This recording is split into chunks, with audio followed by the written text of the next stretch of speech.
mamas, welcome back to my channel, Home and Arrows. My name is Shirley and I am a stay-at-home homeschooling mom to my 5 kids that I like to call my arrows. And here on my channel, I am super passionate about encouraging moms to cheerfully and joyfully embrace the very short season of time that they have their arrows at home with them. Today I want to chat with you about a little something that I've just been chewing on a whole lot lately, and that is my desire to not just raise good kids, but godly kids. Think there's a difference? I do.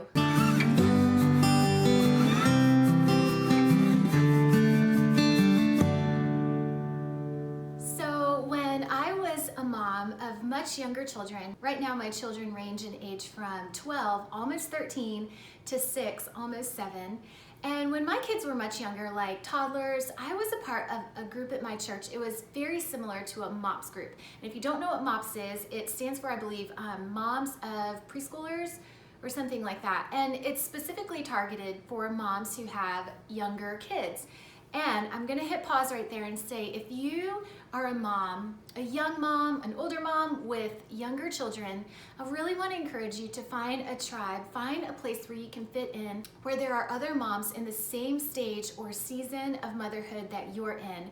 Because there is just something, I don't know, about that season of motherhood when your kids are babies or toddlers or preschoolers.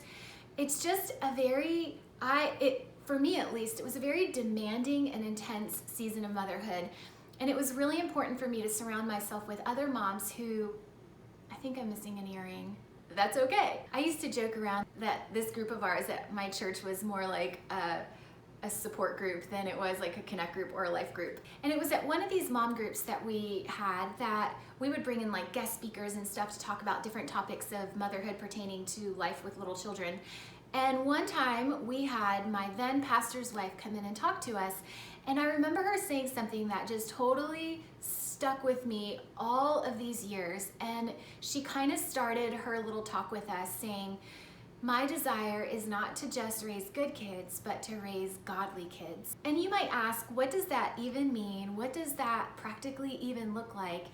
And it's something that I've been chewing on lately, and I wanted to share the thoughts that I've come up with you. The first thing I want to do is make it clear that this mom chat, and actually none of my mom chats, I never want them to be interpreted as like how-to videos, because we all love formulas, don't we? We'd all love to know that if I do this plus this, it's going to equal this. If I do this and this, it's going to equal children that love God and serve God. And unfortunately, moms, I just really don't believe that that is how it works. What I'm about to share with you are just some thoughts from a mama who is in the trenches of motherhood just like you are. So here we go. The reason I think that I've been chewing on this, this thought of good kids versus godly kids is that my older 2 daughters are in the next 2 months about to turn 13 and 12. You see, I've spent so many of their formative years teaching them how to be good, teaching them good manners, teaching them how to be civilized human beings, how to make good choices, how to obey. And I love what Sally Clarkson says about mothers. She says, mothers are the civilizers of nations because they civilize, train, and inspire their children to love God. And I'm gonna hit on that a little bit more later. They inspire their children to love God, to have a heart that values righteousness as they model serving Christ in front of them every day. Part of what I learned reading the book Shepherding a Child's Heart by Ted Tripp is the value and the importance of what's happening in the hearts of our children and not just focusing on their actions. When it gets down to it, it's almost like, so what if they're doing all of the right things on the outside? What happens if their hearts are a hot mess? You know, really, who wants the kid that's sitting down on the outside but standing up on the inside? So my older girls are entering a new stage in a new season of life where I feel like, for the most part, they're pretty civilized human beings. They have good manners. They make, for the most part, good decisions. I mean, like their mom, they don't, and I don't always get it right. But I really think that if I had to classify my kids, I think I could get by with classifying them as good kids at this point. But as their mom, I'm beginning to realize that that just might not be good enough. See, I want my kids to be godly kids and not just good kids who kind of do the right thing. You might ask, so Shirley, what is the difference? And to me, the difference is kind of twofold. See, I don't want my kids to make good decisions because they think that is just what's going to please me or their father or their teachers or, like at our co-op or the people around them. I find myself more wanting a shift to take place in their hearts where I see that they value righteousness, where I see that they value doing the right thing because they love God and want to please Him. I'm reminded of that verse in the Bible that says, if you love me, you will obey me, you will keep my commands. And I want my children's obedience and I want their righteousness to flow out of a heart that loves God and desires to please Him alone. You see, what happens when maybe they're in college and they're at a party and I'm not there for them to please and to make good decisions for? It's not me that they need to learn to honor with their actions, it's God. And the second difference to me that I've kind of been thinking about between good kids and godly kids is that good kids have to force their good actions. But for godly kids, I feel like their good behavior would be a natural overflow from them having their own personal relationships with God. And that is where I am at right now with my girls. Yes, I am still what sometimes feels like constantly reminding them about what it means to have good responses and making good choices. But with my now preteen, almost teenage daughters, I find myself focusing more on pointing them directly to God. I am way more concerned about, like Sally said in the quote that I mentioned earlier, inspiring my children to love God. That right now is becoming the bigger deal to me than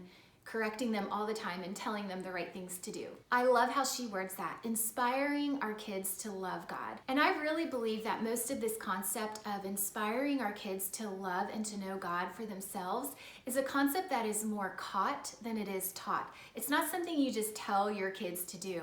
It's something that I feel like they witness and observe with the way that you live your life. For the most part, when I'm at home reading my Bible, when I am reading my Bible on my phone, my kids don't know what I'm doing. So I have always just preferred to read, when I'm at home, my Bible from a good old hard copy, because then my kids can actually observe and witness me sitting down and spending time with God. And I think that's good for them to see that. In John 15, Jesus says, if you abide in me and my word abides in you, then you will bear much fruit. But apart from me, you can do nothing. And sometimes as Christians, I feel like we have to force good fruit. We have to force those good actions, those good responses, the fruit of the Spirit, love, joy, peace. And sometimes, honestly, as a mom, it's felt for me like I've had to force that fruit out of my children. But then I got to thinking, do apples have to force themselves to grow out of an apple tree? And the answer is no. They are just a natural produce, a natural product or overflow of the vine that they are connected to. And that right there paints a picture of where I feel like I'm at with my kids. Right now, I find myself in a season where I am doing more to try and connect them to God rather than trying to force good attitudes or behaviors out of them. I have had a real focus shift in my mothering. Less telling them how to behave and more telling them or showing them how good it is to live a life connected to Christ, to live a life where we are abiding in Christ. So mamas, this is me trying to say goodbye to raising good kids and hello to raising kids that love God. I just want to encourage you, I am right there with you learning this every step of the way, learning what this looks like, and knowing and understanding that my kids might grow up one day and make their own choices and own decisions that might include not serving or loving God. But like Ruth Bell Graham says, in your motherhood, do what's possible and leave the impossible up to God. And what I feel like is possible is demonstrating a life to them that shows them that knowing and loving and serving God has been the best thing in my life. And I pray that that will hopefully whet their appetite, that they will want to see and taste for themselves that the Lord is truly good. And so moms, I know you all are doing a great job. Thanks so much for coming back and visiting and hanging out with me at my kitchen table. I love it when I'm able to squeeze in these chats with you. And if you've ever liked, commented, or subscribed to the channel, I just want to say a big thank you. It really helps the channel grow. And I look forward to the next time we can chat together, mamas. Thanks for hanging out. Bye.